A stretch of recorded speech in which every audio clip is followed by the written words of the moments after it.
Man, feels good to be back on the show, though. It's been a while. Oh, yeah. I got to dust off that old podcasting voice. Yeah, right? Got to get that thing smooth and silky. Smooth as molasses. Absolutely. Smooth as melted butter with chocolate. So, Smooth as... have you seen anybody deep fry an Uncrustable?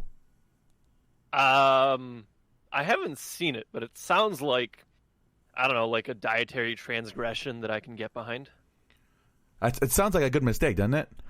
It does. It sounds like one of those, like, oh, haha, we should do it for, like, a silly video. And it turns out to be really fucking good. The greatest idea anybody's ever had, ever. I don't know about the greatest, man. Uncrustable itself as a concept is already pretty banging. That's you know, a good like, how you point. going to top that? Some fat dude going, like, deep fry it. Man. Okay. Oh, man. Let me go ahead Yeah. and check the shit. Go ahead, keep going. Do your thing. I made brownies from scratch, right? Okay. And they're a little fugly, but I think they're pretty solid. And so I was like Fugly? playing. Yeah, they're a little fugly, right? Like a little ugly fugly. Okay. You know what I mean? Because I didn't make them in like a brownie pan. You know what I mean? Okay. I made a couple in like mini cupcake pans, and then I made a Mhm. couple in like takoyaki pans. I was thinking like brownie bites to be nice and spherical, but it rose a little bit too much, Okay. and so it looks like a really gnarly pimple. You know what I mean? Huh. But they taste decent. I'm not upset. Okay. But yeah, like I was playing D&D earlier and stuff, and so like my brain was just kind of fried, right? And Mhm. I was like, what can I do to wake me up before the show? So I made myself a nice cordato, and I listened to the Chariot, and I'm ready to rock and roll. Yeah, man. Just a little bit of Evan Perks, huh? Yeah, this is all you need. Just a little bit, right? You know, you have too much, and then suddenly you want to remodel the house with your fists. True. There's a fine line. You know, it's like coffee. You have enough, and you can get through the day. You have too much, and you might have an aneurysm or a heart attack. 100%. Hello, You know? Adam. Welcome to the podcast, buddy. Hey, Adam. What's up, man? Adam's in the chat. Yeah, boy. Yeah, what up, what up, what up? Man, it's been a minute, and it feels good, you know? But with this agenda, because I guess this is the official start of the pre-roll. With this agenda, yeah, man, we're gonna have to be like, oh yeah, that's what the fuck we're talking about. All right, so how do we do this again? So, so traditionally on the show, if you're just hopping in for the first time or for the 166th time, there's this thing called the pre-roll, right? And it's like it's very similar to the pre-cum, where it's slightly more potent than the blast, right? But there's just something about it where like the content is so concentrated in the pre-roll that sometimes it comes out better than the actual show. Sometimes. It's going to be one of those times. It has definitely happened. It has definitely happened. We have, and I don't think we've ever gone an episode where we've described the pre-roll that you haven't described it that way. So that I have or have not. That you have not described it that way. You are incredibly consistent in that regard, my good sir. Just like the pre-cum or the pre-roll. Oh my god damn it! You know, it's like that Heinz 57, the pre-cum from that. It's like if you took a tomato and you just like let it sit in a bowl for a couple days. You don't even squeeze it. You just let the juices seep. Sure, man. Yeah, you know, this espresso is doing me good. If we're at an all-time high now, it's straight downhill from now. It's a self-fulfilling prophecy. Absolutely, it is. It is what it is. I'm not mad. But with that being said, I believe it's this time where I usually say, "You ready?" And I think, hang on, line. Oh yeah. What is going on, guys? Welcome to the Second City Kids podcast, episode number 166. 166. You know, just in typical form for this podcast, we had probably our most productive year prior to this one, so we counter it with one of our most unproductive years. You know? Yeah.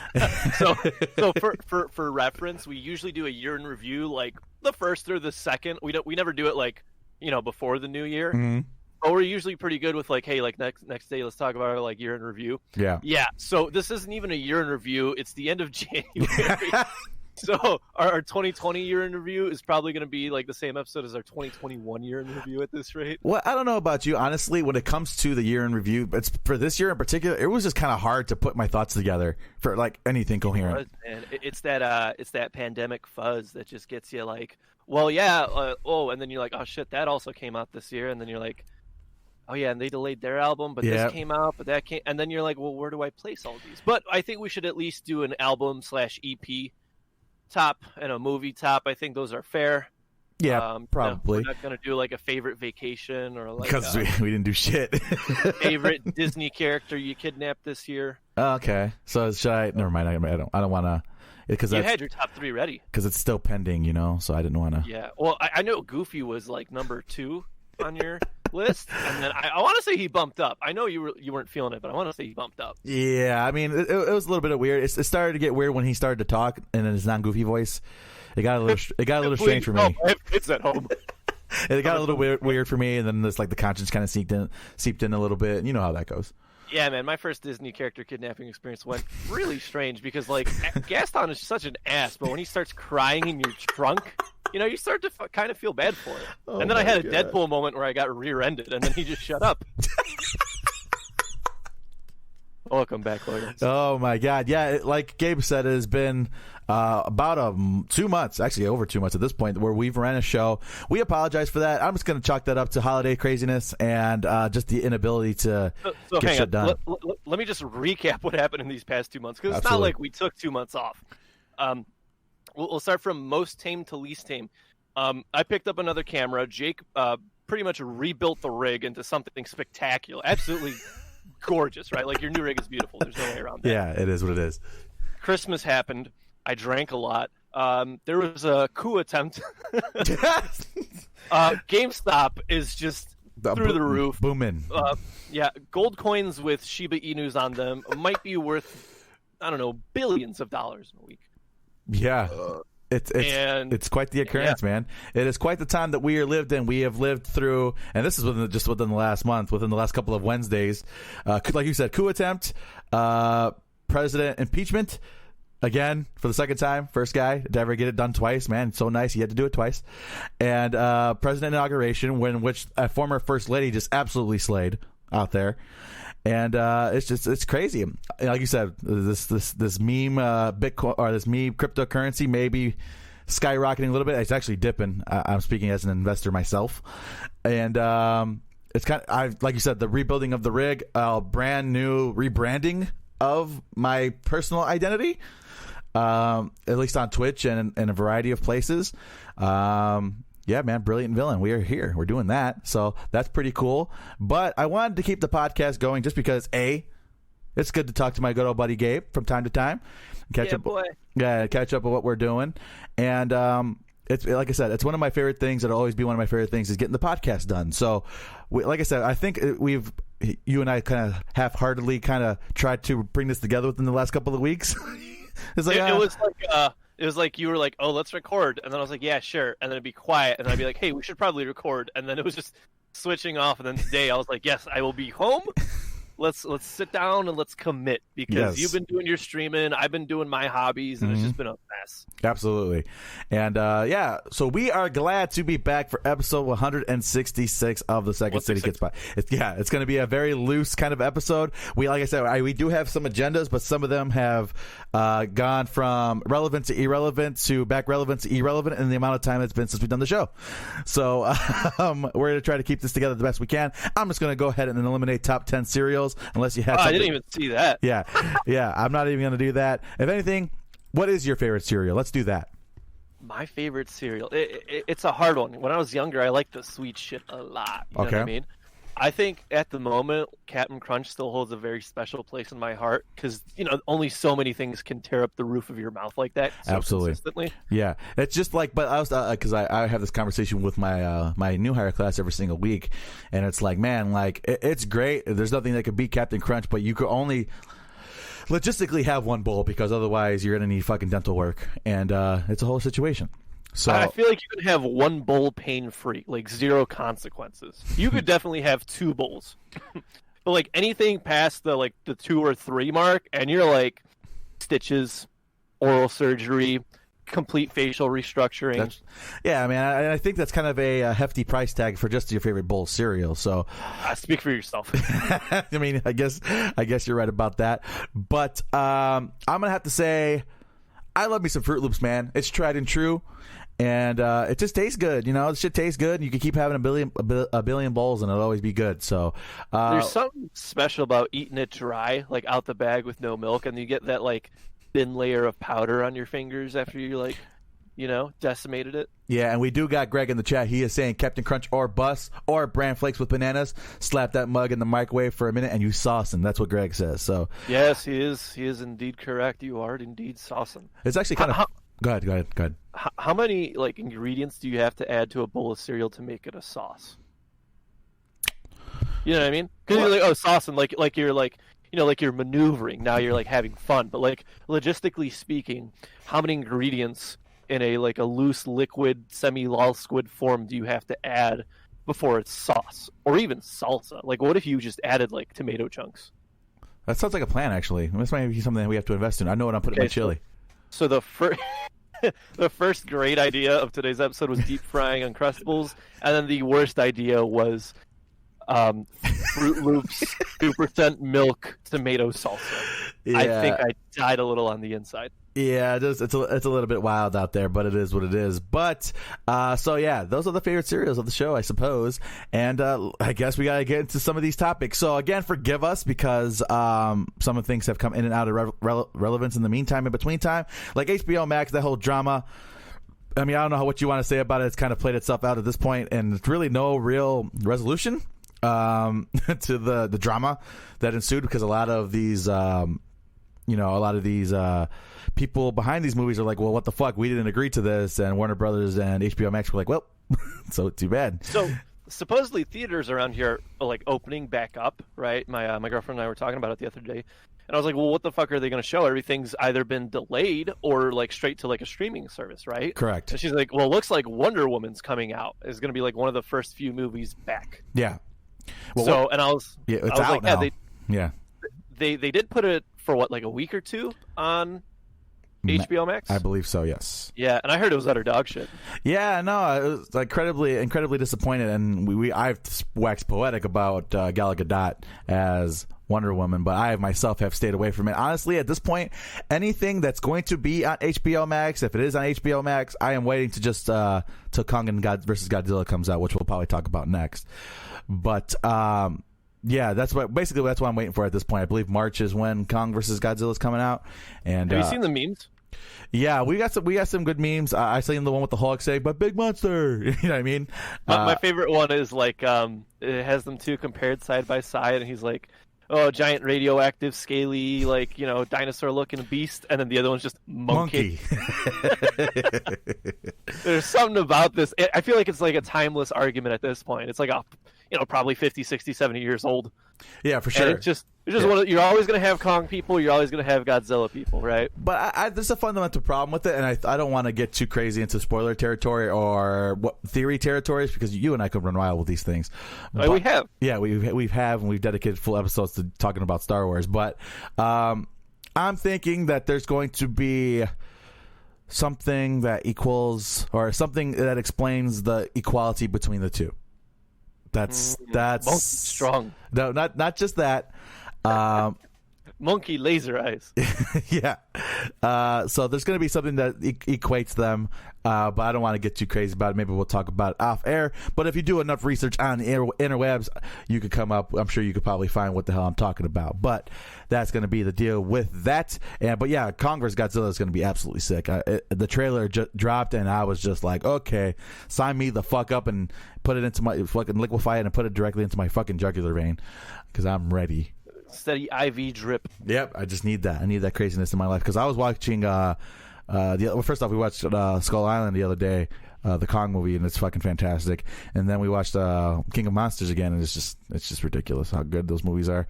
Unnecessarily good, but yeah. And you went home and listened to Gojira? Yeah, how'd you know? Yeah, theming, man. Something about the French like metal. Yeah, for sure. For sure. Power chords. Absolutely. All right. So Alfred Molina returns as well. He's returning to the fray when it comes to the MCU. For those who are unaware, Alfred Molina played Doc Ock, who might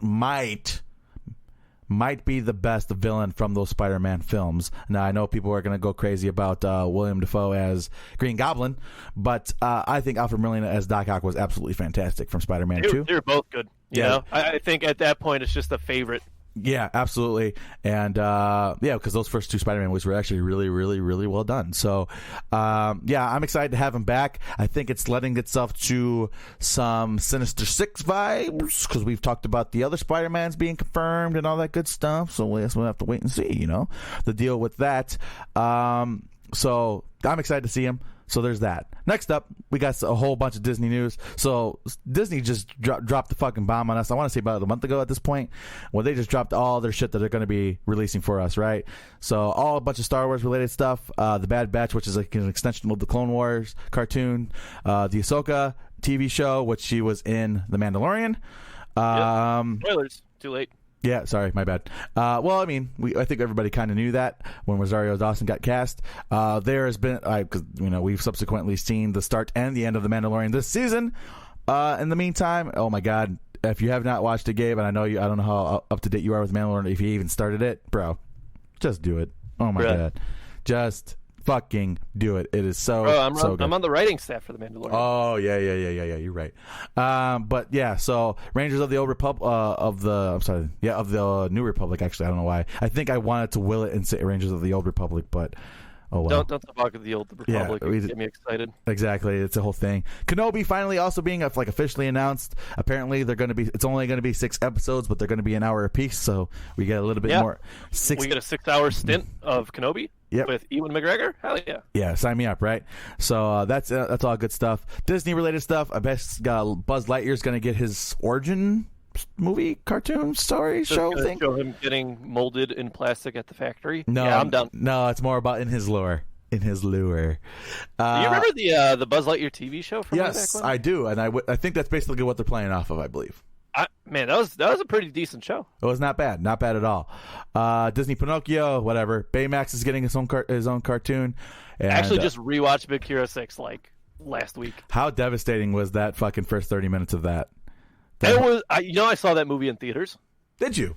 Yeah, I saw it when it came out in theaters, and I was just like, oh, shit, I thought this movie was about a big squishy marshmallow. My sister's like, hey, you need to watch Big Hero 6. I'm like, okay, because I had a vague interest in it. I'm like, it looked interesting. She's like, yeah. She's like, just watch it. So I started to watch it, and she left. And then about half an hour in, I'm like, what the fuck did you do to me? I need a new T-shirt. Yeah, because it was that whole emotional roller coaster was just... Man, it was a wild thing. Oh, he's adding stuff. I see him doing it. Solo. Oh my god, I forgot about that. Yeah, we could talk about that too. But all Marvel related stuff. WandaVision is cooking. I don't know if you're watching it. It is fan-fucking-tastic. Man, one thing that could be said about these Disney Plus properties is that they are sparing absolutely zero expense. Looks like a motherfucking movie. And this WandaVision, so far so good. So there's that. Cool beans. Let's talk about not my favorite Falcon, but the Peanut Butter Falcon. Absolutely. So Peanut Butter Falcon, have you ever heard anything about this ever? No, it sounds like a beer. Peanut Butter Falcon is a movie featuring Shia LaBeouf. All right. And basically... Oh, hang on. Is this the one he got the tattoo for? It might be. He is on the run. He and this other character who is a kid with I don't want to say Down syndrome. I don't think that's the right one. Autism? I don't remember. I'm sorry. That may be really insensitive. I don't know.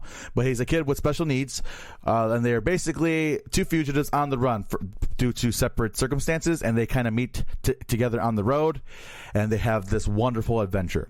All right, and Shia LaBeouf and this character, his name is Zach, and I think his real name is Zach as well.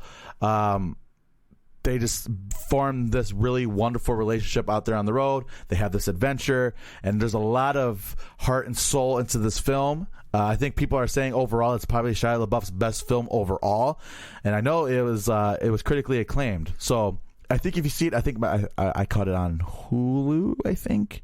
So if you have Hulu, I would definitely recommend it. Honestly, I think it might have been, it made a run for one of my favorite movies of the year it came out. I think it was not last year, but the year prior.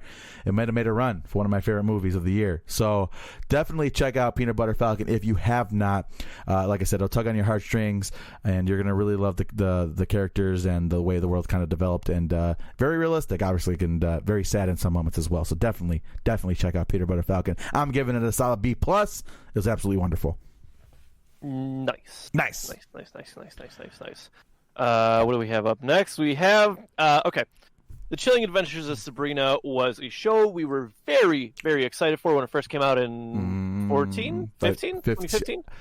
Ooh, actually, it would have to be 16? No, later. 17, 18, probably. Let me pull it up really quick, yeah, because we have the technology for that, because it's 2018 or 2020. Oh wow, 4 seasons in 2 years. Yeah. Okay, so we were super excited for the remake because we wanted the dark, gritty kind of thing. And I think after season 1, we were like, okay, cool. Like, we're on board with the concept. Yeah. Cool enough. And now I don't know if you kept up with it. Loosely. So I did not keep up with the show. I just once season 1 came out, I binged it, finished it, and I just kind of let it be. Yeah. And then I finished it. Before season 4 came out, I caught up, watched season 4. Are you done with the show? I am. Yeah. Well, because like I said, I loosely followed it. Adriana stayed deep in with it, and I basically know everything that happens. Yeah. So it does this weird thing where it has you like, okay, season 1, and then like season 2 and 3 happen, and then you're like, okay, and you're like super amped up, ready to see what's gonna happen, what's gonna throw down. Like the stakes go from like 0 to 100 and shit like that, right? And then season 4 happens, and I'm just so like mixed and conflicted about everything. Yeah. What was you confusing about? What are you confused about? I guess my feelings towards the show, because I like sincerely want to love it, right? I want to like wholeheartedly love and enjoy the show because it did have a good run, but I have so many issues with it, right? Yeah, I know, because I didn't catch like the ending, but Adriana basically broke it down to me, and I know she was tremendously disappointed with how it ended.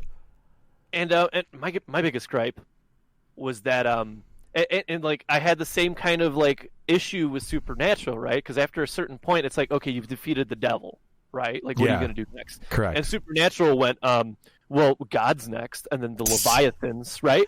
And then that's fine and dandy. Supernatural's been going on for years at this point. But Sabrina was like, well, let's do the Eldritch Horrors. And I was like super pumped. I'm a big fan of like H.P. Lovecraft and his works. And I was just like, yes, like let's go, let's tango.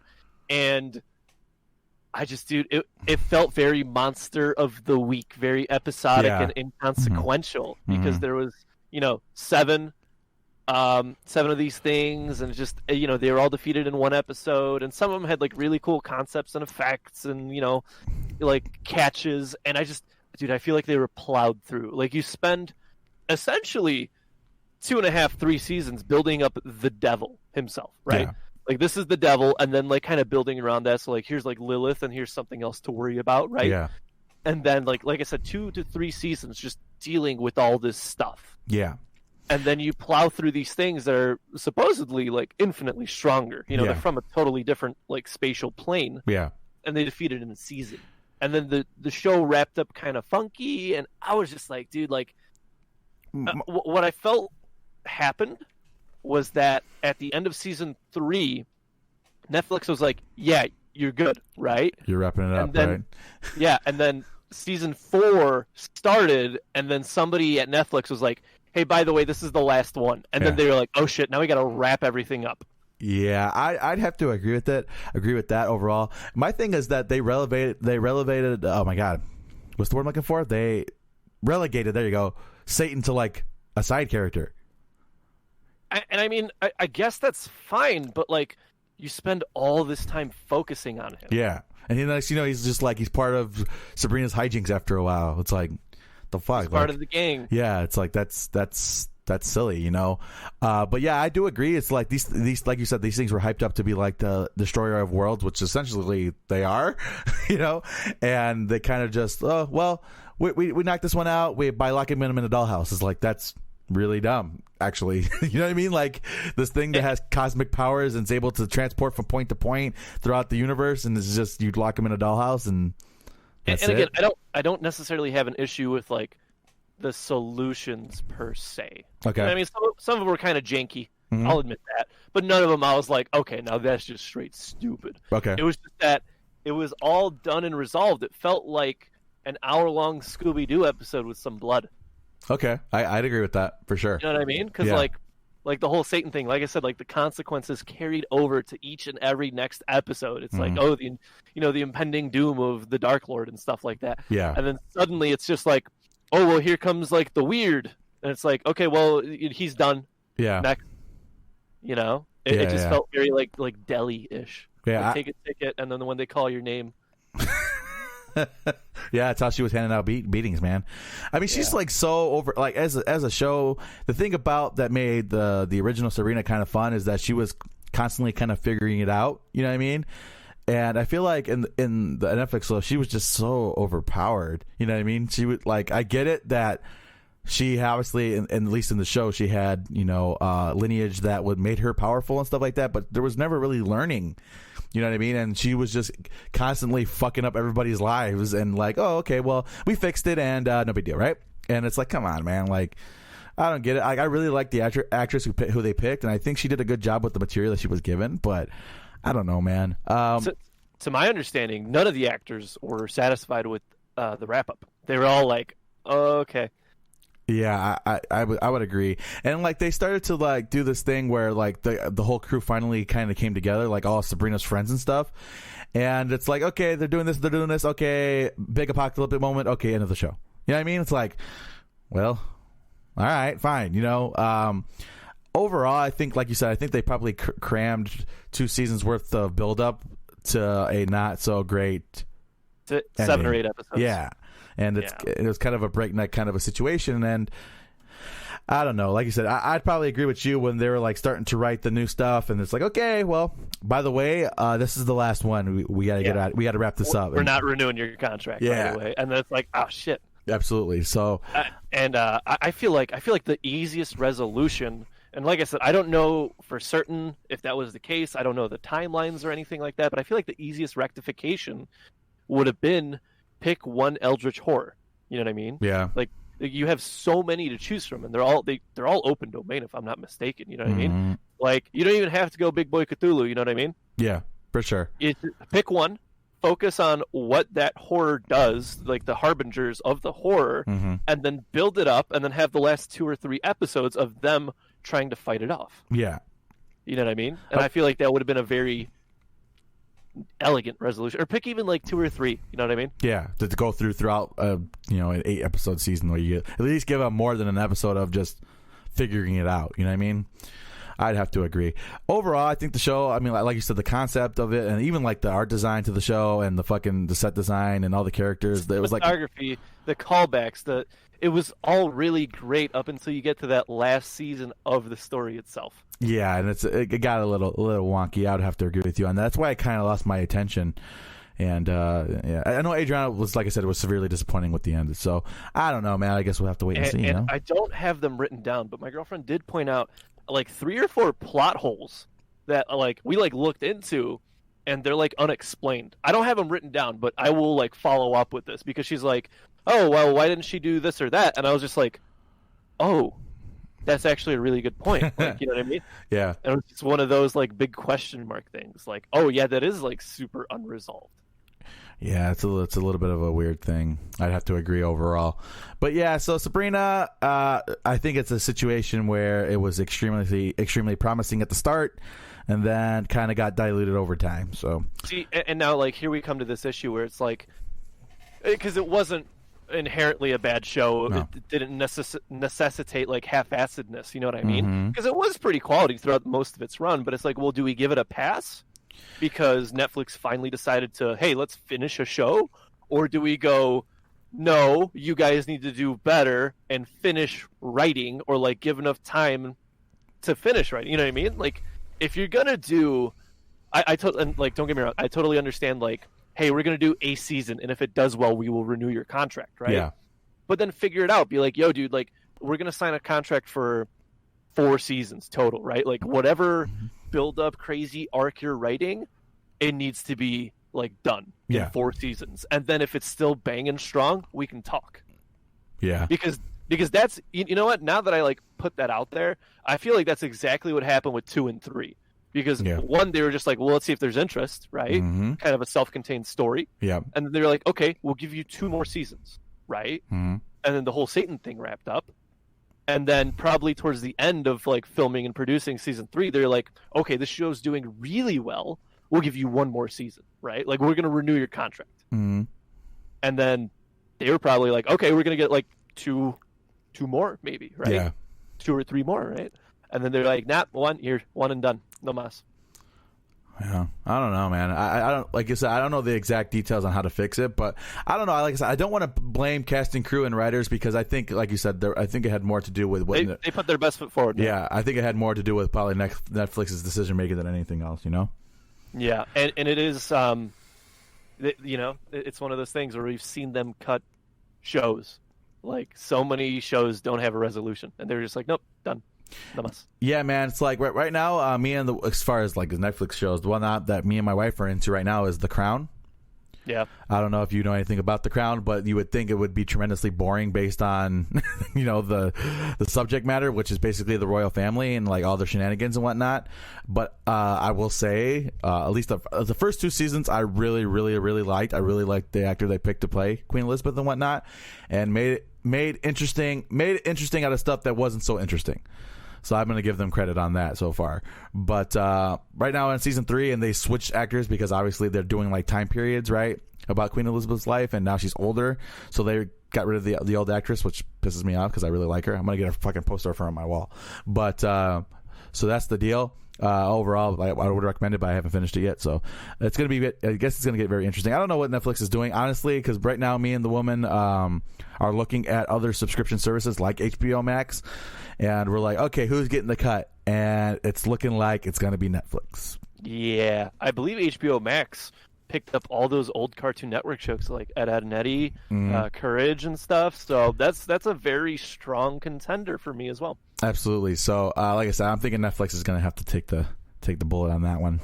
I guess we'll have to wait and see. But it is what it is. So next. Great Gatsby is going to enter the public domain, and the general consensus online is that people want a Muppets remake, and I'm 100% on board with this idea. I actually kind of love everything about it, and imagine all the shenanigans. Imagine just hitting a Muppet with a car. that you know what I mean? Like I'm sure they'll fit so many jokes and so many like good high level layered like writing tropes and shit into this. But just that ending. Just imagine like I don't know, Kermit or Gonzo getting smacked with a car. Or just imagine Kermit saying "old boy." You know what I mean? That's what I'm excited Son for. of a bitch. That is so So what are your thoughts on this? I know we're both Muppets fans here, right? Well, yeah, we are big Muppet stands in this thing, but I'm totally down for that. That sounds excellent.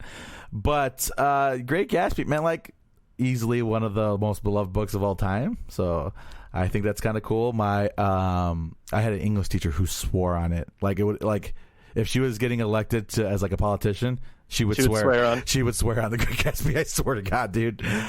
It's a really good book, and with the Leo movie that came out 2012, I didn't hate it. It just didn't have that same impact when you read who got hit with the car, and then you put everything together, and you're just like, oh, you know what I mean? Like I feel like that's a moment that doesn't translate over. Bro, like because I was excited for the Leo movie because I'm like, oh, Leo's in it, and Tobey Maguire or Topher Grace if they ask you. I'm like, oh, it's got to be at least decent, right? And then they had fucking Izzo by Jay-Z play, and I'm like, okay. Nah. Yeah, I need a less serious take at this point. Yeah, so I need to wash my mouth. So give me Kermit, give me Swedish Chef, give me. Oh man, who would Swedish Chef be? Oh man, let me think. Hold on, Swedish Chef. I think it's safe to say that like Miss Piggy would be like Daisy. Yeah, right? Probably. Yeah. And Kermit would be Nick. Yeah, Nick. Yeah. Well, yeah, Nick. and then Gonzo would have to. Yeah, 100%. Yep. Fozzie Bear. Yeah.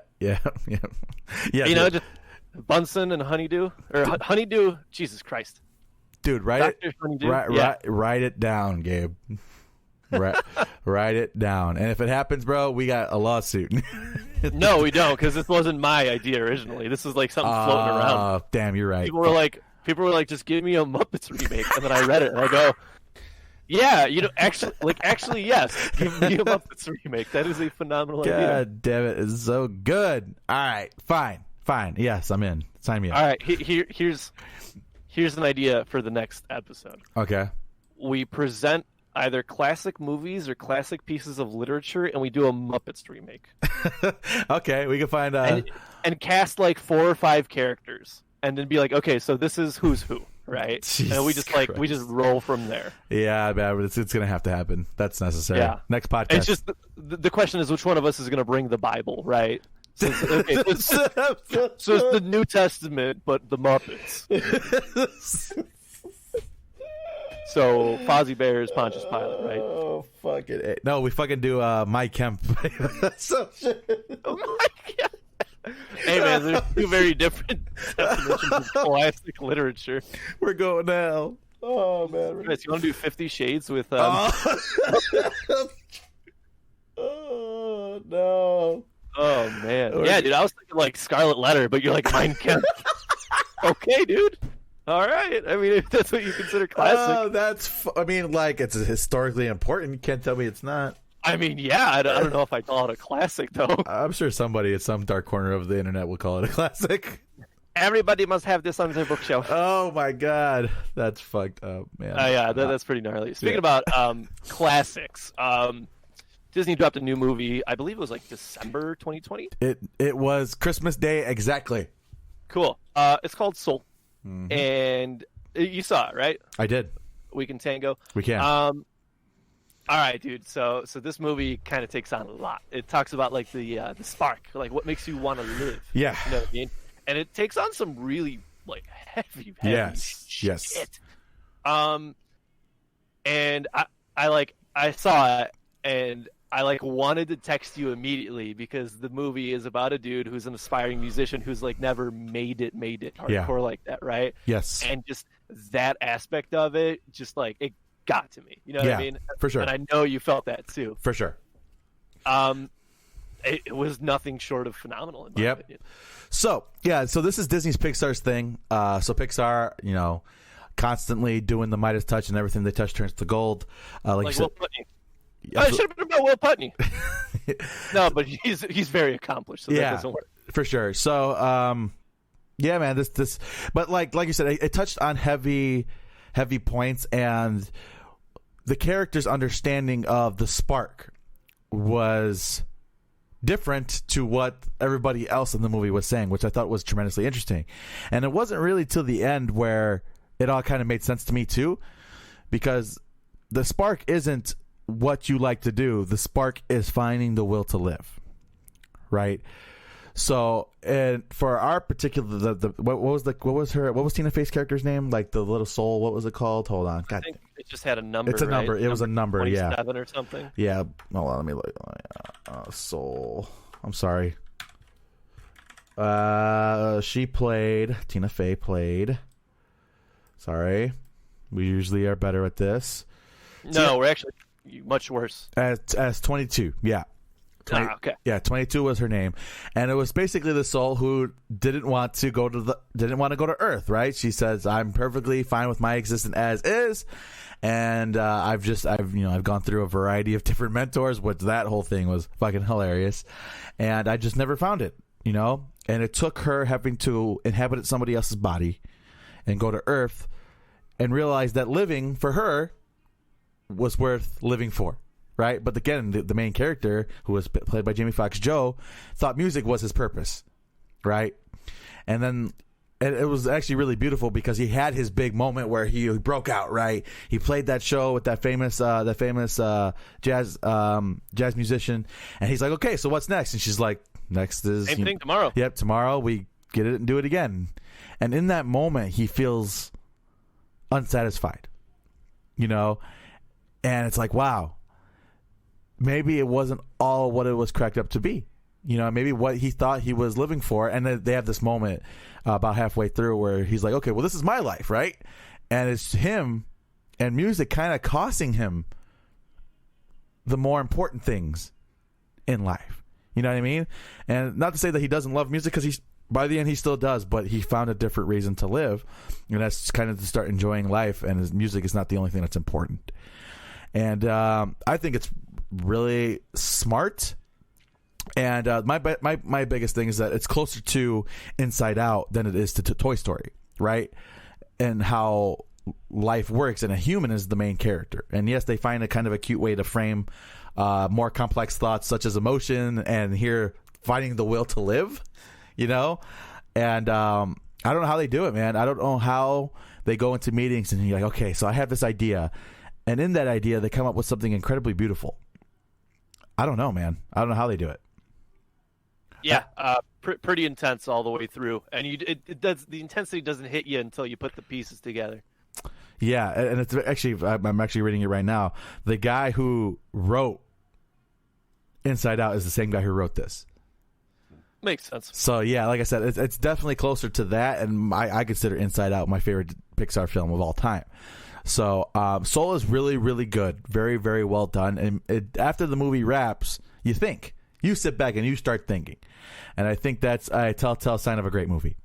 You know what I mean? You kind of let the credits roll, and you just kind of bask in the dim glow of the TV afterwards. Yeah, and like my favorite thing was the barber, right? He's talking about, he's like, well, I wanted to do this, and then I started cutting hair, and just, you know, made sense. He's like, well, man, he's like, we talk about jazz all the time. He's like, why you told me these things? He's like, you never asked. Yeah, you know what crazy. I mean? It's just like, whoa, that's insane, man. Yeah, so Soul was very, very good, and like I said, it was a very good movie to drop on Christmas Day too, because that's when me and my family watched it, and it was just like, wow, that was something for sure. So definitely something to be proud of, and I would put it at A. I think A's. It's very easily an A tier for me. It's just a matter of where does it sort in your favorites. Yeah, you know what I mean? It's definitely an A. And I consider, I don't know if it's one of my, I don't know if it cracks like my top 3, but maybe top 5. I'd probably put it up there. Yeah, man, that's kind of a weird thing and unique thing. So yeah, and you know, cracking that top 3 or top 5, and this is like getting increasingly harder as the filmography of Pixar goes on. Absolutely, it does. Good stuff. Let's dive into gaming. Prince of Persia. Did you play the OG or like the early 2000s Prince of Persia? I did, yes. So the OG and that version are two different things. I was just curious to see which generation you're from. So we're getting a remake of Sands of Time, and it was once again delayed. Yeah. It's going to drop March 18th of this year, due to 2020 being a shit year. And if you need to delay it to develop more, that's fine. But man, it feels like what bands are doing now, again, and I'm not like shunning them for this because I understand you got to make your living, but you think with people like, you know, with the pandemic, people not going out, you think it'd be the opportune time to like drop a video game. Yeah. You know what I mean?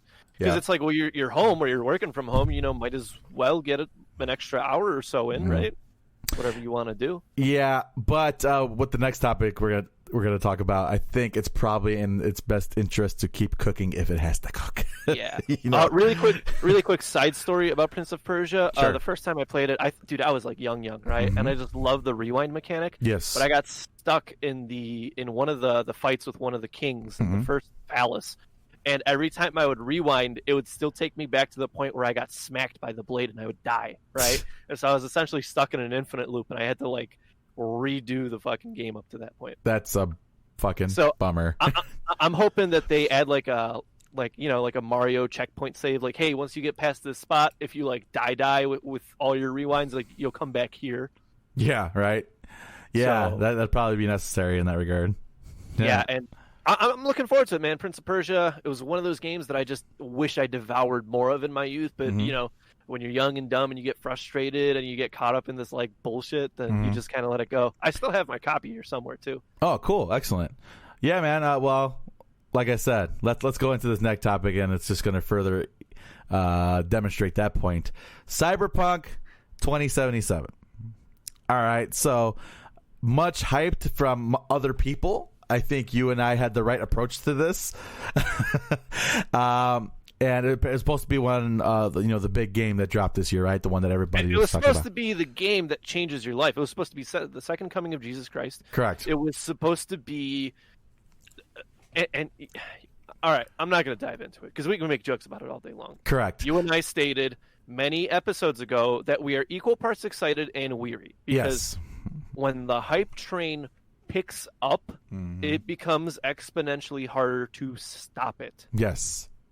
And this game, you want to talk about shit launches, you bring up two games. You bring up Cyberpunk 2077 and you bring up No Man's Sky. Yeah. The difference here is that No Man's Sky completely rebuilt the game.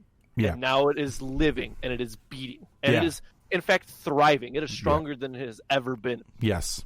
Cyberpunk, unless they completely burn every copy and redo it as Cyberpunk 2078, there's no saving this thing at the moment. From other than patches, fixes, shit like that. Like you bought a brand new car, and the design of so many of the components was broken from the get-go. And now, because of warranty policy and lemon law, now the developers have to go in and fix things one by one. Yeah, because for everybody who joined me on the streams, because I did run a couple of streams of it for a couple of days. A couple of things that I do want to praise: the world building, right? They do a pretty good job of explaining everything to you, so you're not completely lost. And the character writing, the character writing is very, very good. But that wasn't what everybody was hyped about. It was supposed to be, the creating of your own character, which was very expansive. I give him credit for that. And it was supposed to be, like you said, kind of the next coming of Jesus Christ. This game was supposed to be so gigantic in scope, and to a certain extent it is. But I think because of how big it was, they did not have appropriate amount of time to make the game that they wanted to make. I think it was a situation where probably the people who were working on the game every single day was like, hey, it's not ready. And they were like, don't care, get it out there. You know what I mean? And we see what happens with games like that. We've seen it happen to Anthem. Remember Anthem? Yeah. Yeah. Just barely. Yeah, just barely, because we've talked about it on the podcast. And like you said, you and I were like, well, I think it's going to be great, but we've stayed away from the hype because we didn't want to be disappointed.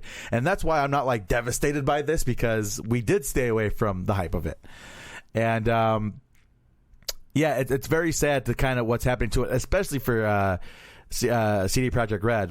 I feel bad for them because they're the company that did Witcher 3, right? So, they had a lot of equally as buggy on launch, but that has recovered. Yeah, and they had the goodwill of the gaming community as a whole, and now people are looking at them like they're fucking EA, and it's like, man, that they're kind of getting drop kicked in that regard. They stopped selling the game on certain platforms, and basically it's like, well, if you get it at your own risk. You know what I mean? And maybe one day the game will become playable. Apparently, they just dropped a big patch a couple days ago that was supposed to fix the big things about it. And people are saying, nope, still broken, still devastatingly broken. And man, if you watch the stream that has with it, there were moments where I was deeply invested into the characters and stuff, but then a very big glitch would happen, or a very obvious not finished part of the game would happen, and it's just okay, I'm out of it. You know what I mean? People, characters that are walking, that are clearly not walking, they're fucking gliding in T-pose across the fucking, it'll take you out of it. And I've basically decided for myself that I'm not going to continue to play it. I'm going to wait. Till hopefully they do get the bugs ironed out, and then we'll start it fresh. I'll give it the opportunity to start fresh, but I know a lot of people aren't even going to give it that. So, yeah, I hate subscription-based services and models, but if you want to talk about what this game maybe should have been, it should have been an MMORPG online, WoW style. It had the perfect setting. It had a good base, and I know CDK Projekt Red is not about that DLC kind of approach. Yeah, but I'm sure anybody else would have went, okay, so you can play free up to a certain point or up to a certain level, and it's going to be a monthly thing, and we're dropping new content every couple months and shit like this and that. and it would have been one of those things that, like, if people kept playing, they would have kept innovating, improving, things like that. Yeah. They really, really did shit the bed on this. I feel really bad for them, and I guess maybe one day it'll become playable. I guess, I suppose. But basically, what this has done is given other developers the perfect opportunity to go to their distributors and be like, "Hey, you want another fucking situation where it's a Cyberpunk," and they're gonna be like, "Yep, you're right. Delay it." You know what I mean? And because even the Harry Potter game, that RPG that's supposed to be dropping, we covered that a while ago. Yeah, that was supposed to be dropping, I think, at some point within this year. But they're like, nope, we're holding on to it next year for sure. It'll drop, right? So, but again, it's kind of this pre-built excuse now, and it's probably for the best. Build the game, develop the game until you're confident in what it is. Yeah, glitches and weird shit are exactly that. They're anomalies, not common occurrences. Absolutely. So, I think it's going to be very interesting moving forward. I will be paying close attention to what they do with Cyberpunk moving forward. I really hope they don't just abandon it. I think that's a lot of people are kind of waiting for them to be like, hey, our bad, but we're going to have to move on to the next project. I'm hoping that's not what it becomes, Yeah, I'm hoping they take this this hype train into the shop, fix it up, weld it up, and then they go, okay, here's something playable. Here's something that is mostly glitch-free, and here's what we intended from the beginning. Yeah, for sure. So I guess we'll have to wait and see what the plans are for that moving forward. I am not holding my breath, obviously. I think it's going to take quite a lot of work for them to fix it. So Cool I guess we'll see, like you said, what happens next year with this fucking thing. Talk to me about Perfect Dark. Perfect Dark is returning. All right. Apparently, it's one of those games that they've announced recently where they're gonna bring it back. They're gonna give it a nice new shine. I don't know. Was that an EA game? That was Rare, I believe. Rare. Who ate up Rare? Xbox, I think. So Microsoft. Xbox Game Studios. Yep. So it's Perfect Dark is returning. Perfect Dark is basically, what's the best way to describe Perfect Dark? I think it is Lara Croft meets Cyberpunk, but like no. Well, I'm talking about as far as gameplay. Basically, you take, like you said, Lara Croft, you mix it in with a little bit of neon and GoldenEye. With GoldenEye, yep. That's going to be the best way to describe Perfect Dark, and it's a shooter that's very much similar to GoldenEye and how it worked. Now this came out. This came out on the 64, right? Yes, it was on the 64 yes, it did. Another console. Yeah, I think they had a version for it on the GameCube as well, but it did initially launch on the 64. And like I said, it was basically GoldenEye on steroids. GoldenEye without the IP, So I'm very interested in how it's going to age, because I think back in the day, me and my cousins, we played a shit ton of Perfect Dark. When after GoldenEye kind of ran its course, we played a shit ton of it. So it's going to be very, very interesting to see what they do with Perfect Dark. I hope that they do it justice, that they give it the love that it deserves, and Perfect Dark will make a return. It's very exciting. Yeah. I'm curious to see, because I want to say one of my cousins had a copy of this. Mm-hmm. I want to say it was like up to 8 players. Thanks, Clover. Had like a LAN setup going. Yeah, for sure. So I'm curious to see now that like online gameplay is much more common. Yeah. If they're going to up that limit, if they're going to revamp some of these multiplayer maps, because 8 is a good number for those maps, right? But that was like a technical limitation. So I wonder if they're going to bump it to like 16. Or like come in with new maps, and is it going to be a remaster? Is it going to be a remaster revamp? Like a little bit of column A, a little bit of column B. Yeah. I mean, it's going to be very, very interesting to see what they do. I kind of hope, and I know this is going to sound absolutely ridiculous, I kind of hope they keep with the legacy controls, bro. I mean, you know what? I'm not upset by that thought, because it might be a hot take, but yeah, because I think if they keep it with kind of the legacy control, if they try to modernize it, it's basically Call of Duty. Yeah, you got to have some sort of sense of identity. Absolutely. I hope this comes out on the Switch. Oh, look at you thinking. Because it's because I know Xbox owns like Rare now, but Xbox is all about cross-platform. So I wonder if like, if you got it on PC and I got it on Switch, if it would like queue us up in the same lobbies or whatnot. Interesting. Because it did come out on the 64, Yeah. So why not drop it on the Switch? It's like the perfect game, right? You have a couple of like local kids in the park with their Switches, and then boom, they get robbed by some crackhead. Yeah, for sure. And then the crackhead plays Perfect Dark. Yeah, man, that would be interesting. Yeah, it was kind of a man. That is so that might be like like hey, you can get it for console, but you can also get it for the Switch. Let's kick this shit old school real quick. And if the 64 was capable, I'm sure they could make it Switch. Fuck, dude, if they could put with The Witcher on Switch, I'm sure they can put Perfect Dark on the Switch as well. For sure, and like I said, it doesn't even have to be necessarily the most glossy game of all time. You know. Once again, I bring this up. Perfect Dark was not a glossy game, dude. It was kind of rough around the edges. And sure, technical stuff, N64, I get it. But that's not why people kept playing and coming back to it. Absolutely. So I guess we'll have to wait and see what happens with Perfect Dark. I'm glad to hear that it's not completely dead and they're going to make something cool out of it. So we'll have to wait and see. I don't know if I mentioned it on the prior podcast, but there is that 007 game coming out. I don't know if it's a shooter. They were very vague on details, but they do have a 007 game coming out. Be a Hitman reskin. Hey, man. Well, here's the deal. Okay, hold on. Let's talk about Hitman, because they actually did just drop a new Hitman, right? So, yeah, they're not god-awful. Yeah. They're just very shallow. The Hitman games are not god-awful, but I will give them the credit for doing one thing and one thing only. When it comes to stealth games, we know you and I, obviously, we are the biggest Splinter Cell fans probably that you'll hear, right? We are the biggest proponents of bringing back Splinter Cell as a franchise and bringing it back into the limelight, right? But one thing that Splinter Cell did, and there's one thing that Metal Gear Solid did that Hitman has not done. Splinter Cell and Metal Gear Solid went full action after a certain point, right? They kind of trimmed out a lot of those stealth. Yeah, right around the third game mark for both, actually. Yeah, they trimmed out a lot of that stealthy kind of vibe to it, where it was like the larger mechanic out of the game. Yeah, I think three is the good mark for both of them. I think you're actually right on that. But Hitman stuck with it, so I'm giving them the full credit of that, because a lot of those other games in the same genre kind of evolved and became something else, right? But Hitman stuck with it. And I don't necessarily agree with Hitman's practices all the time, especially when it comes to how they release content. I think it's unique, because obviously they don't drop like a full game right at launch. They drop a full game. They drop a game, and then they kind of release missions as time moves on. And I think that's kind of cool. But I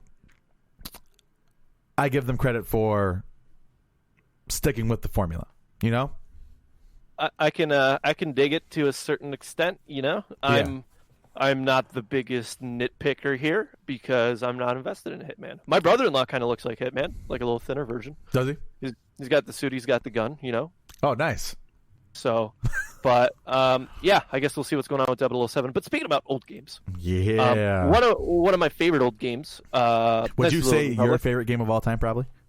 It's definitely up there. It easily top 3, very easily. Is it my favorite of all time? It kind of depends. Some days I'm in a very like deep lore mood, and I still want to do a very, very crazy deep dive on one of the characters in this game, because she is such a moral gray. And if I'm being honest with you, the only two things keeping me tethered to Star Wars as an IP, these games and The Mandalorian. Okay. Everything else, I'm just like, dude, I've never been at an all-time low with Star Wars like this in my life, in my 25 years on this planet. You know that? So question.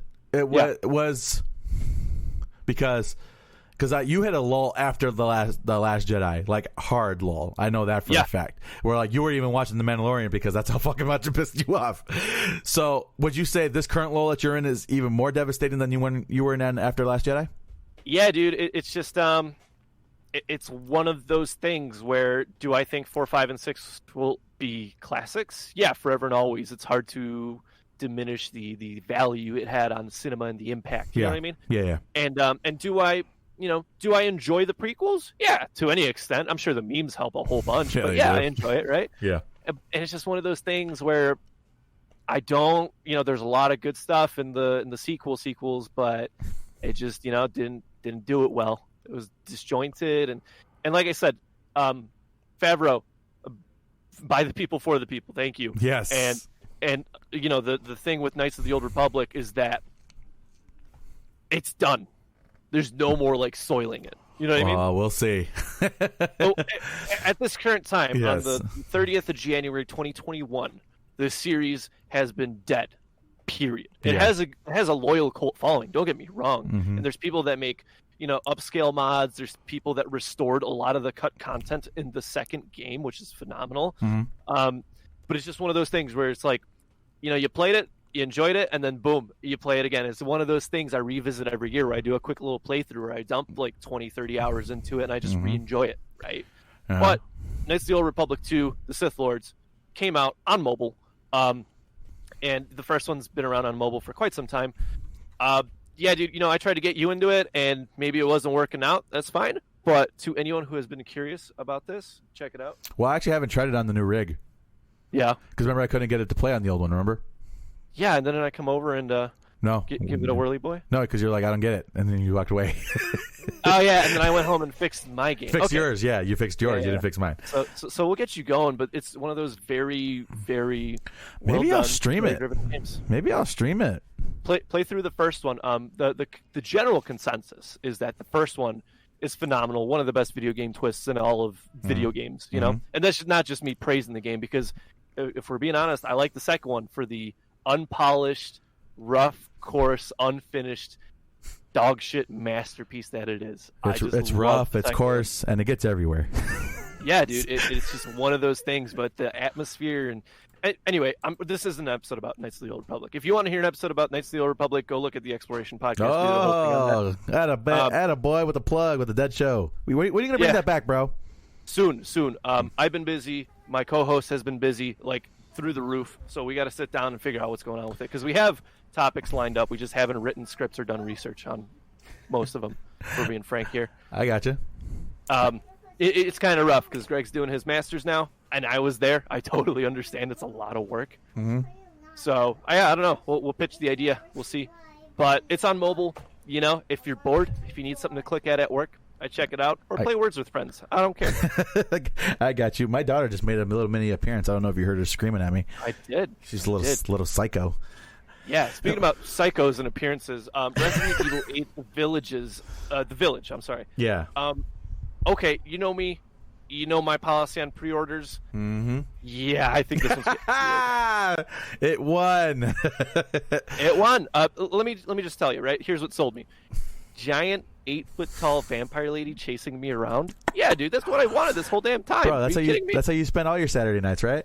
There we go. So, you know, I don't know if the pre-order's up. Let me take a peek really quick. But you saw the footage, you saw the trailer, you know. Yeah. So I was telling Adriana, I'm like, man, I don't recall them ever taking a turn to vampire. Obviously, we've seen zombie, we've seen like fucking crazy tentacle monsters, but we've never seen a vampire and like werewolf, because they have like a werewolf in here too. So I don't know how people in general feel about the turn that the Resident Evil franchise has taken. I'm a fan. I think it was time that they freshened up a little bit. And somebody said, I don't want to go this far, because apparently this is coming down the pipeline too, but it's almost like a spiritual successor to RE4. And, you know, we've talked about the RE4 remake. I see it. I see the spiritualness, and I think it can exist as its own entity without RE4. And I'm really excited, man, because you know, when the Resident Evil 2 remake came out, we were like, well, what's next? Yeah. And you know, that game scared the fucking cock off me. Yeah. Multiple times. Yeah. And I actually started another playthrough. 40 minutes in, I jumped and I was like, you know what? Not in the middle of the night. Yeah, for sure. Yeah. Yeah, there's looking at Steam. The pre-order is up. It's looking like May 7th, 2021. And there's a couple of bundles on here. It looks like if you get one of them, it comes with the Season Pass, Resident Evil 7 Biohazard, Resident Evil Reverse. So it comes with a bunch of stuff. Nice. You know, they have bundles from $60 all the way up to 80 or 100. Okay. Take your pick, you know. Okay, cool. Man, yeah, because we're looking at that tech demo thing that they did, because obviously they had the gameplay footage, and then they had the demo. That demo was fucking awe-inspiring, bro. Like the way, like they have made a commitment to making sure this game looked absolutely the best it can. And that fucking what's the engine called? It's just called the RE engine, I think. I think so, yeah. Just fucking showed its best foot. Jesus Christ. Even looking at some of the Steam screenshots right now, dude, you know I'm a sucker for some good European like folklore, and it looks like they're gonna have witches, the werewolves. It looks like it looks close enough to the zombie undead theme that they can just kind of be like, yeah, well, this falls into it too. Yeah, for sure. Scarecrows, dude. Okay, so quick segue. And I promise we'll get back to the Resident Evil talk. Do you know how terrifying scarecrows are in Dungeons and Dragons? Do I know how terrifying they are? No. Yeah. So they're they're planted on the the crossing as a scarecrow should be. Okay. And they're usually wards for some sort of magical creature, and they're essentially like sentries. So once they spot you, the moment you turn your head and you peek back, they are off the cross, and they are lightning fast, and they have sharp claws, and they're terrifying. Okay. And that's exactly the same experience I want from this Resident Evil game. I want to look back at the scarecrow like upright mount, and I want it to be gone. And I want to shit my pants. Yeah, bro, I got like some severe like Transylvania big gigantic castle vibes from this thing. I'm all in, man. Next paycheck, I'm pre-ordering. You know. All right. It's one of those things where they've literally proven to me. I did not pay a penny for the Resident Evil 2 remake. It came free with my graphics card, right? And I was just so blown away. I literally said that you should go out and buy it, even if it's on full sale. Or even if it's full price, do not feel bad. I got you. You will get your entertainment's worth. Give me 1 second. I gotta close my door. My kid made a mess. Hold on, give me a second. Absolutely. He's closing his door. He's coming back to his chair. Girl. Sorry about that stream. Sorry about that, Gabe. And I am back.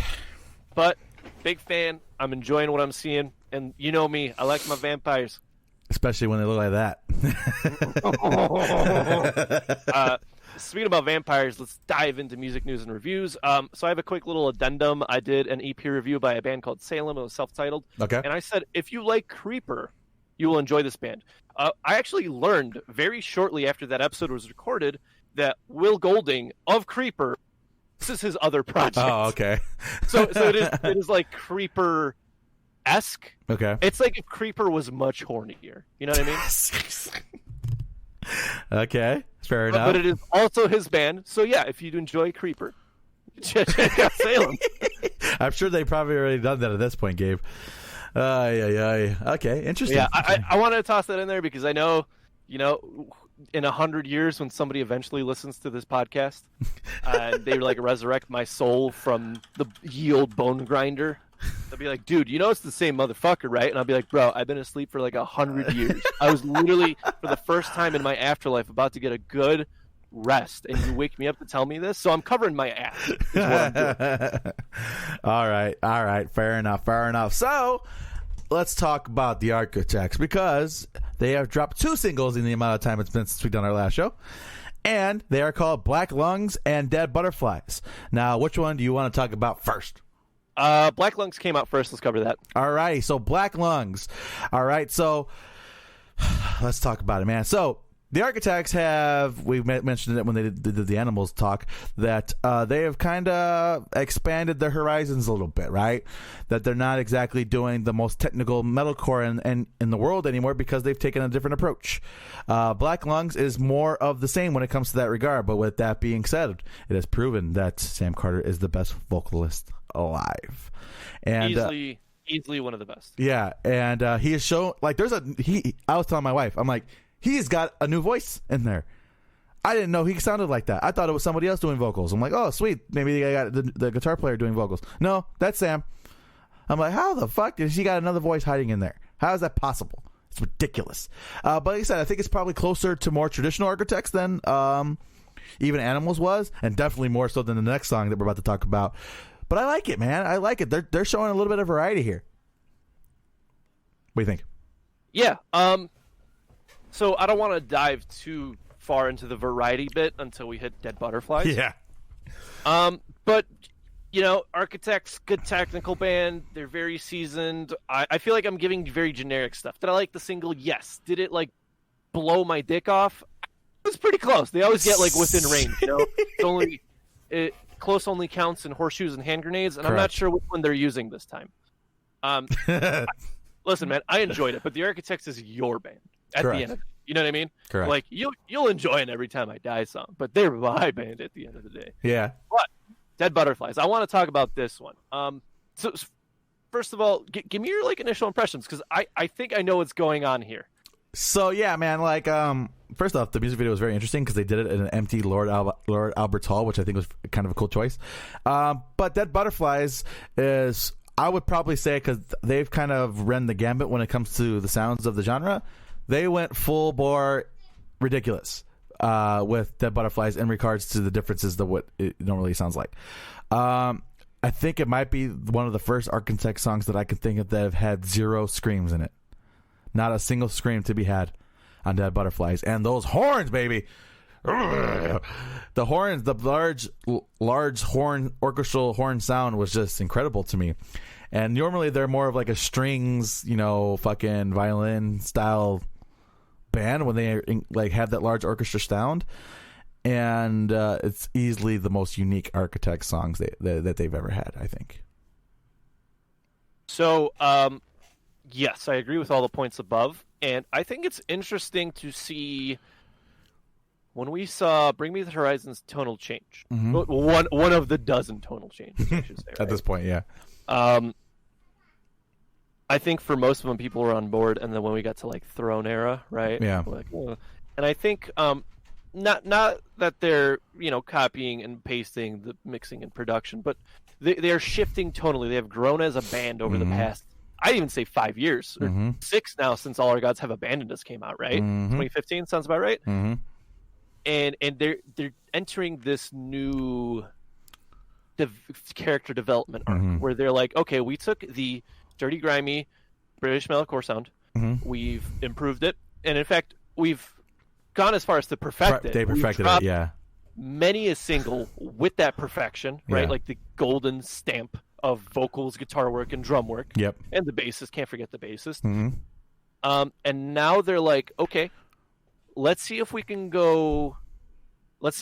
a good salsa with not a lot of heat, because we've had this conversation. And I think they're taking that approach. They're like, let's see how much flavor and depth and development we can pack into something new, and we toss all our old tropes. We toss the things that made us great out the window, and we experiment. Yeah. And I enjoy it. I like Dead Butterflies much better than Black Lungs for, I think, obvious reasons. And I think it's weird that people are now oh yeah, dude, this is bitchin'. They're growing, blah blah blah, and the general consensus is yeah, dude, Architects, But a decade ago, or even half a decade ago, when a lot of bands were transitioning over, it was oh, dude, this is you used to be so heavy, and now it's kind of okay, yeah, vibe with it. I think the big difference here is that a lot of bands that, Bring Me the Horizon is probably the primary example of this. When they had their big tonal shift, I think they still had area to explore in that current sound. Right, they still had room to grow with that current sound. They were on the map, but there were some undiscovered locations. Yeah, there were still some undiscovered locations. The Architects perfected that. You know what I mean? They speed ran it. Yeah, 100%. They could not get any possibly better than what they had gotten by the end. You know what I mean? There's just no way. I don't think my brain could handle it. It's just gonna be zeros and ones at that point. You know what I mean? If they were able to perfect that sound even more, it's impossible. The Architects are, and there's another band on this list that we're about to talk about that is, they're trendsetters. They make the rules, right? And that they couldn't get any better with it. So I won't necessarily apply that same they used to be heavy. Nah, dude, they've been that, they've done that, and they're better than everybody else at it. So I'm not even mad at them for it. You know what I mean? And quick footnote, they still are heavy, dude. They're just heavy in a different way. In a different way, because there's so many subgenres and waves and ins and outs of the metal and hard rock umbrella throughout 60s, 70s, 80s, 90s, 2000s, 2010s, and now 2020s. Yeah. Explore that depth, and they don't need it, but they absolutely have my blessing. Absolutely. So good. It was wonderful, and they did a great job with these 2 singles. So keep them coming, Architects. I don't think I have to tell you. I want another Architects album where it's in similar style to like Dark Side of the Moon, where you do a full listen through. It's like a full conglomerative piece. Yeah, that's what I want from them, and I feel like it might not be too far fetched with these singles we've gotten. Yeah, for sure. I want something you throw on and you sink into your couch for like 45 minutes. That's what I want, because I mean, you look at a lot of our favorite albums, they do exactly that. For sure. Excellent work by the boys and the Architects. Let's keep it moving. Speaking about architects and raising buildings and then raising some hell, a band called Inspirit. Former Vanna. Yeah.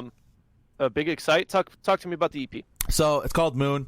I think it has 5 songs. I think. Hold on, let me make sure that's fact real quick. I believe it did have 5 songs on it. And basically, like you mentioned, it is the boys from Vanna, and this is their new deal. Yep, 5 songs. One gigantic complaint. It's not long enough. Oh, that's a good complaint. That's probably one of the few good complaints we have. Correct. Dude, if you want to throw back to what like early 2000s, 2005, 2006, 2007 crazy hardcore metalcore used to sound like, this is it. Let me guess. Nice whiny guitars, some quick triplet bursts, dude. breakdowns, and that nice. It's got all that shit in it, dude. And, yellow pack of American Spirits right before recording. Yeah. So these boys packed up. They're savvy. They've been around a long time, and basically their description of it is probably the best way I describe it. It is old friends, old styled music, or old sound, new music. That's basically what it is, or whatever. It's new songs, and it's a throwback, man. It's straight out of Curse's era, Vanna, and I'm absolutely in love with it. Like I said, my only complaint is that some of these tracks are too short. Now we know my feeling about like a minute 45, a minute 50-second song tracks, but I think it's obvious that the ones that are a little bit longer are the ones that are the better ones, I think, and I think it's more just a taster. It's not. It's not the final product. It's just, this is what we got in store. Yep, it is, and we're just wait till the entree comes, and I'm very, very, very excited. Inspirit dropped a wonderful, wonderful little EP, and I'm excited to see what comes next. Man, awesome! Check that out. Yep, for sure. So, any other thoughts on that? I didn't actually listen to it. What the fuck? Unfortunately, I will put it on my queue. Okay, fair enough. We've spoken about music in the past couple of weeks, and I've just been kind of in like a musical rut. Yeah. Both like writing and listening. So I'm just kind of like, I've been taking a break. I've been watching a lot of like YouTube videos and documentaries and stuff just to kind of,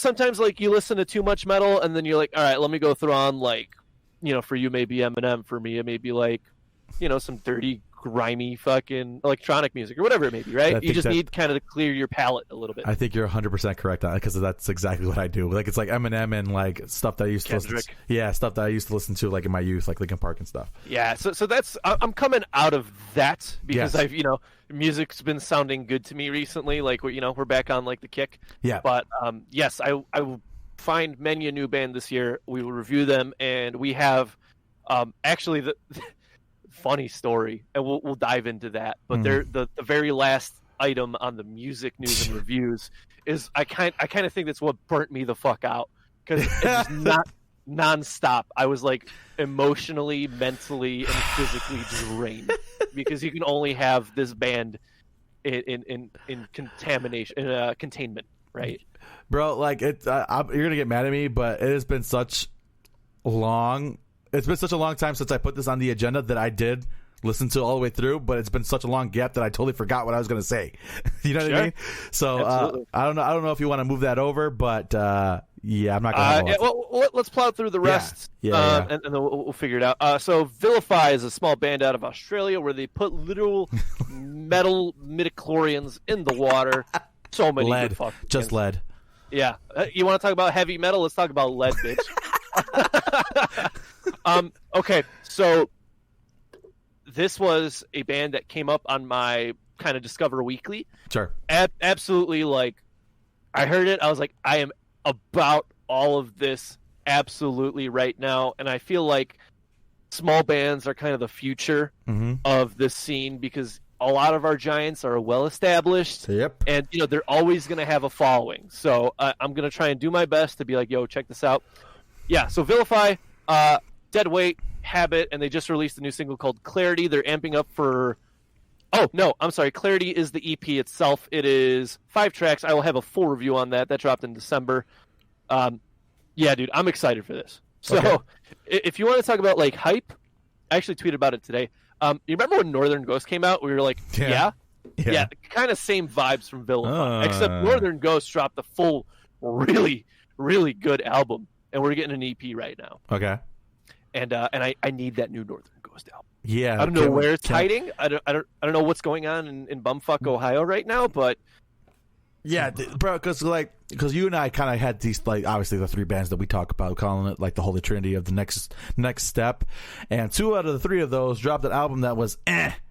Yeah, so we gotta have Northern Ghost kind of save the whole trio. Otherwise, I'm getting them out and putting Northlane in. one out of every 3 bands stays consistently heavy. Yeah, I just made that statistic up, but dude, it's been 6. It's been 6 fucking years. Come on, man, I'm itching. I'm like scratching my titty right now, both because it's itchy, but because I need this album. True. Yeah, wherever the fuck you guys are, Northern Ghost, check it out. But in the meantime, Vilify. On Twitter, it's VilifyAU because they're from Australia, where the lead grows in trees. No, don't fact check me on that. I'm not a scientist. No, seriously. Ground. Like I said, check it out. I'd love to give you a dirty, grimy deep dive, but I think I'll save it for next week. Absolutely, for sure. We could do that. Currents. They dropped a new little album, and again, it's been so long, I totally forgot what the fuck I was going to say, so I'm going to have to give that another review. All right, so how about we close off with the TIDathon? Sure. Every Time I Die had their annual Christmas show.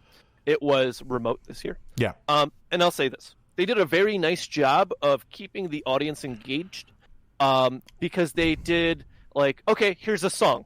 And then they cut away to something. So they were, like, auctioning off old stuff, right? Yeah. And it was, like, Mitch's bass from our last night in town, right? And I was like, no, don't sell that. That has sentimental value. And they're like, dude, we need to raise these $69. It needs to go. And they did a really great job of cutting, like, the humor with the music, and it lived up to, like, the telethon vibe. You know what I mean? Fair enough. And you still got a good chunk of Every Time I Die, but and I'm not complaining, but Lord knows they love to play a 2-hour show. Yeah. The Lord knows when they're headlining, they'll do easily an hour and a half, and then they'll do, like, an album on top of that. Correct. And so I think it was like 8 or 9 songs, but it was cut between, like, these skits and these gags, and they had, like, they had very obvious, like, are you familiar with Cameo? Yeah. So they had like Gilbert Gottfried do a cameo. they cut it up really nicely to, like, fit the questions that Keith was asking, and it was just hilarious. A couple of the other things, they had, like, some friends and other bands go, like, oh, well, like, they had the Manchester Orchestra, and they're like, oh yeah, well, we wrote this song and we're going to play it for the first time on the TIDathon. And they would, like, start the song, and then one of them was, like, Jordan unplugging a wire in, like, the production room to charge his phone, and the song cut. And by the time they realize that the Manchester Orchestra song's not playing, like, oh shit, and they plug it back in, and they're, like, wrapped, and they're like, oh, well, I hope you enjoyed that. It was our first time ever playing it. So, thank you Every Time I Die for having us. And Keith's just like, yeah, thank you. And it was a blast, man. There was a lot of quality skits.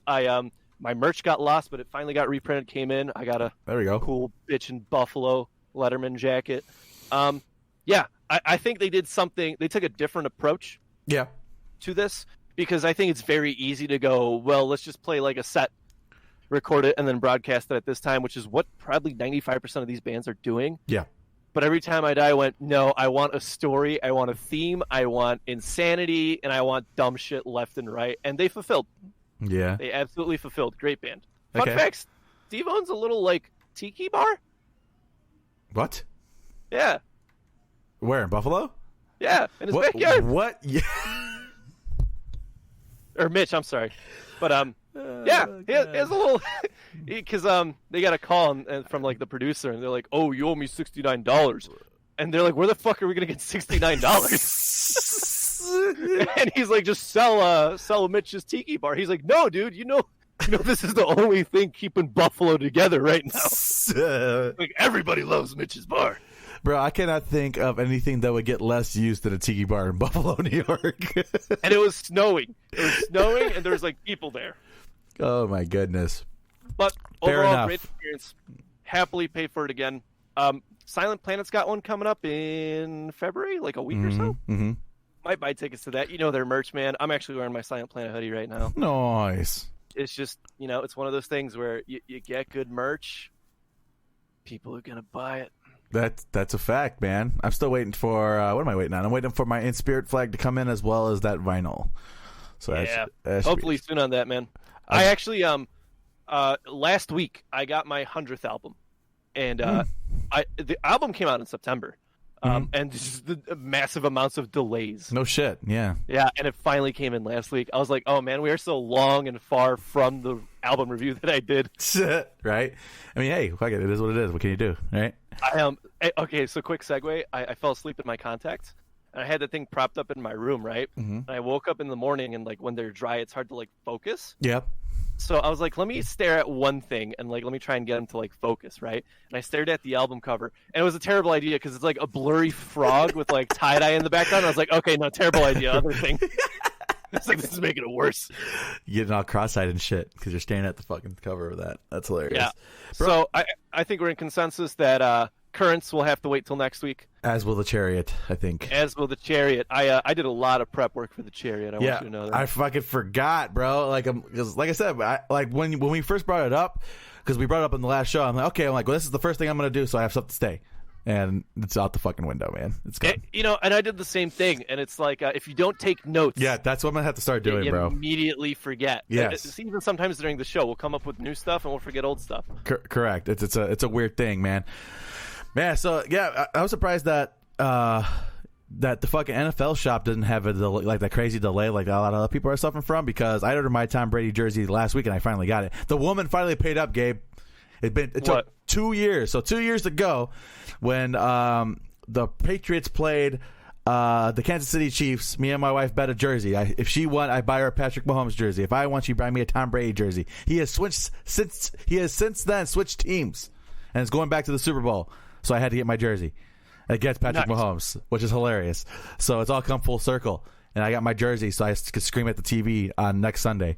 It's going to be Don't you love it when shit lines up nicely? It's nice, yeah. It's nice. I'm ready. I'm ready to go. I was like full blown ready for this Chariot career interview. I literally got a tattoo. I saw that. Yeah. Yeah, I literally got a Chariot tattoo. Well, it's not of a Chariot, but it is Chariot inspired. Okay, fair enough. Yeah, I was like, if we're doing this the right way. It's gonna do a whole fucking review. We're gonna get it done next week. We are podcasting next week. I don't give a shit if it's the Chariot review is the only thing we do. We will do this. It'll probably take 45 minutes. Yeah, if we're being honest that's what I'm saying. So, yes, we are doing a podcast next week. We do have the Currents album to talk about, the Chariot. We got plenty of stuff to do. We will do the podcast next week. No ifs, ands, or buts about it. We will figure out a way to make this work. Is that 166 game? I think that's 166, buddy. Absolutely. Thank you guys for joining us here for episode 166 of the Second City Kids podcast. Thank you for the folks who joined us live on Twitch. We had a couple comments here and there. We also had a raid, which was good. Thank you guys for joining us. We appreciate it. Go ahead and you guys know the deal. Twitter. Actually, it's not even the same shit anymore. I can't even say that. Oh, I can't even say that, Gabe. God damn it, I have to change the outro. Fuck. Because I'm brilliant on Twitter now. Yeah, I mean, if you follow us on the Twitters, Jake's at Brilliant Villain, I'm at Jabril. Yeah. Check us out. We post the podcast there, and then we'll usually tweet madness every once in a while. Absolutely. So, yeah, please check us out. Check me out on Twitch, Brilliant Villain, Twitter, all that good stuff.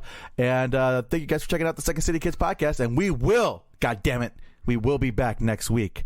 And until then, deuces. All right, so that is the official pod. Thank you guys for joining me here on Twitch. I do plan on streaming some games a little bit later today, so I expect you guys to join me later tonight, which, again, I think I'm 9:30, 10 o'clock is probably when I'm going to start streaming games. So join me on that. See you later, Twitch.